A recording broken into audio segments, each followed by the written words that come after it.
Pada dasarnya siapapun boleh mengumpulkan donasi ya, siapapun, perorangan maupun lembaga. Tetapi sebaiknya kalau menurut ketentuan itu izin dulu. Ya, izinnya bisa dari kabupaten, kota, atau juga dari Kementerian Sosial. Kalau tingkat nasional, ya, ngambilnya dari berbagai provinsi, tentu izinnya harus lewat dari Kementerian Sosial. Setiap pengumpulan dana dari masyarakat itu memang ketentuannya harus dipertanggungjawabkan. Jadi dipertanggungjawabkan oleh pihak yang mengumpulkan dana. Dalam aturan yang ada itu seharusnya ya diawali dengan mengajukan perizinan. Untuk bantuan bencana izinnya diperbolehkan untuk menyusul. Menteri Sosial Saifullah Yusuf mengingatkan kepatuhan terhadap aturan izin penggalangan dana untuk membantu korban bencana banjir bandang dan tanah longsor di Aceh, Sumatera Utara, dan Sumatera Barat. Pernyataan Mensos ini menuai kritik. Lalu Mensos menjelaskan lagi maksud pernyataannya bahwa dalam kondisi mendesak seperti bencana, siapapun boleh melakukan pengumpulan bantuan. Namun, ini dia, harus tetap melakukan pengurusan izin dan pelaporan usai penyaluran bantuan. Pertanyaannya, mengapa izin penggalangan dana begitu penting? Saya masih bersama staf khusus Kepala Staf Kepresidenan Timothy Ivan Triono dan kreator konten Sherly Anavita. Respon awal dulu Mbak, mencermati pernyataan dari Mensos ini. Yang pertama, bahwa warga itu gotong royong karena bukti peduli. Itu bukti cinta, itu bukti bahwa masyarakat Indonesia itu punya rasa kedermawanan yang sangat tinggi. Dan ini kan bukan baru terjadi 1-2 tahun, Mas. Ini sudah terbukti bahkan puluhan tahun. Ketika ada bencana nasional, buka donasi di Indonesia, keterpanggilan kita untuk saling membantu itu tinggi sekali. Itu yang pertama. Sehingga jangan dilihat ini sebagai sesuatu yang mengganggu wibawa pemerintah. Apalagi hari ini ketika kita punya medsos, amplifying informasi begitu cepat, maka justru ini dilihat sebagai supportingnya pemerintah dalam menanggulangi bencana.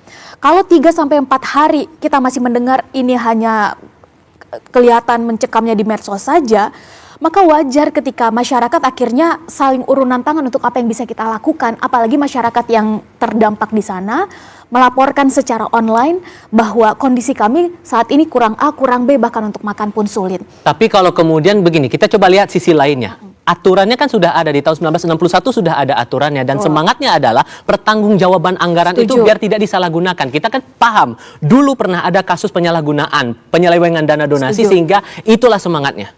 Setuju bahwa pada akhirnya itu harus dipertanggungjawabkan, sah-sah saja, tapi otomatis ketika kita bicara pertanggungjawaban ini maka sama. Bukan hanya terjadi pada mereka yang mengumpulkan donasi, tapi juga terjadi pada dalam hal ini pemerintah atau mungkin pihak-pihak dalam hal ini pejabat yang berwenang ketika mengumpulkan donasi juga harus memberikan auditnya. Ini baru adil. Jangan sampai kita punya dua mata sisi yang tajamnya hanya ke satu pihak tapi ke pihak lain tidak tajam. Pertanyaan kita adalah kenapa akhirnya ini seolah-olah tajam ke mereka yang belakangan ini cukup mendapat spotlight atau sorotan simpati masyarakat karena cepatnya mungkin atau mungkin karena terlihat jauh lebih terdepan. Jangan sampai dalam kondisi bencana seperti ini ada ego-ego tertentu yang dimunculkan karena kita hari ini berhadapan dengan warga, nyawa warga. Dan ketika bicara tentang kondisi darurat seperti ini, rasa-rasanya statement-statement pemerintah yang menyakiti seperti ini cukup cepat menyayat hati.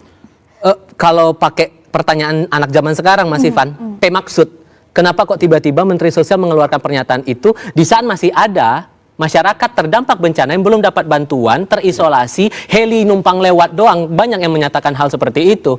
Tapi kalau urusan seperti ini, urus izin, masih diributin soal izin. Kenapa? Ya, saya secara pribadi dan juga atas nama pemerintah menyampaikan permohonan maaf atas statement-statement penyelenggara negara kita yang dirasa menyakiti hati masyarakat atau kurang empati begitu.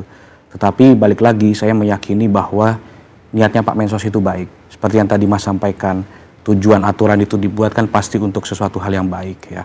Bahwa Pak Menteri Sosial itu ingin memastikan bahwa penyelenggaraan bantuan ataupun penggalangan dana itu tepat sasaran dan tepat guna.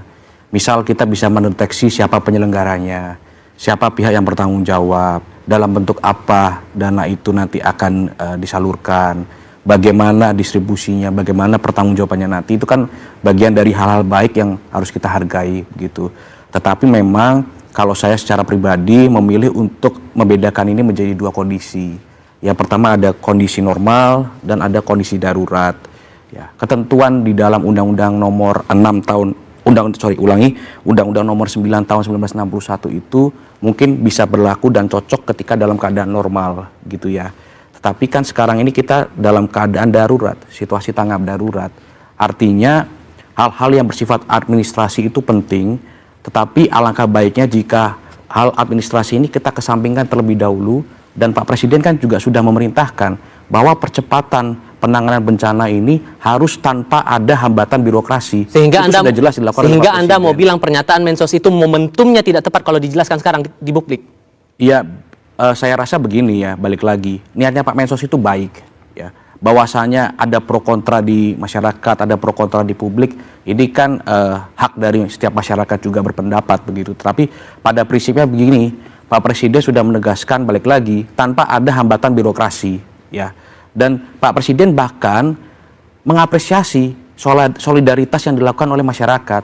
Pak Presiden juga mengapresiasi gerak bersama antar provinsi. Kan kita lihat nih, pemerintah provinsi Sumatera Utara, Banten, Jawa Tengah, Kalimantan semua kirim donasi juga ke 3 provinsi ini begitu ya.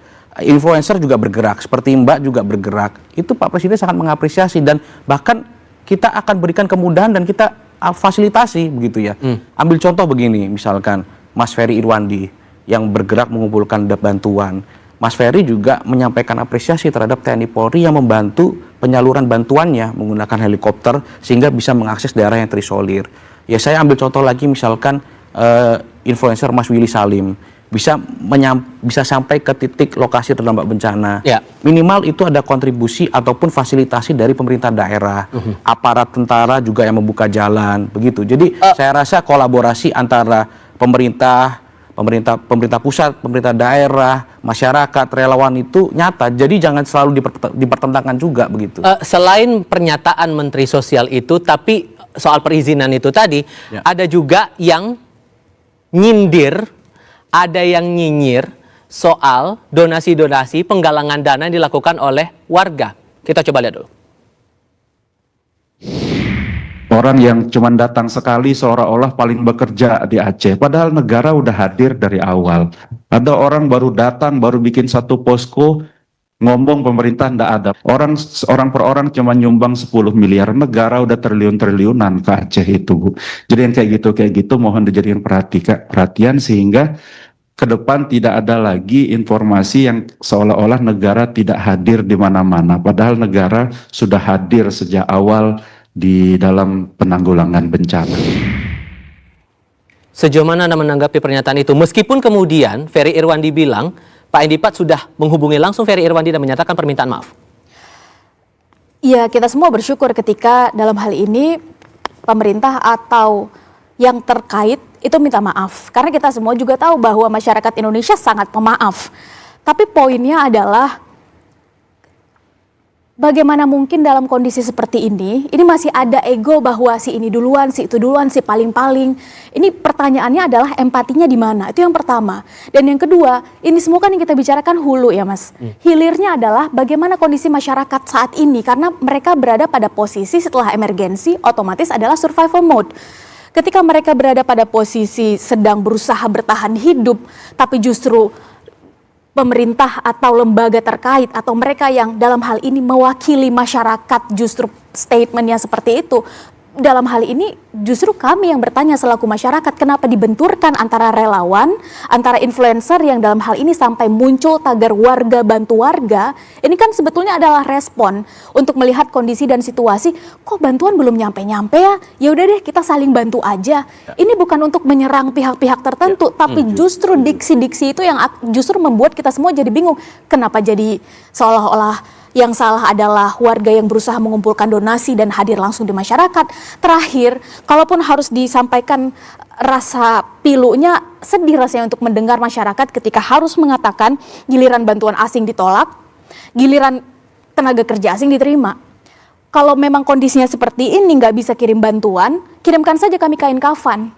Ini menggambarkan sebetulnya masyarakat kondisinya saat ini seperti apa? Di tengah kondisi seperti ini, pemerintah masih bisa menyebutkan kalimat-kalimat seperti itu. Ini justru logical fallacy. Apa yang sebetulnya ada di pikiran dan hati pemerintah? Maka apa jaminan yang diberikan pemerintah agar mampu atau bisa memastikan kepada publik penanganan bencana di Sumatera ini betul-betul bisa dilakukan tanpa bantuan dari negara lain?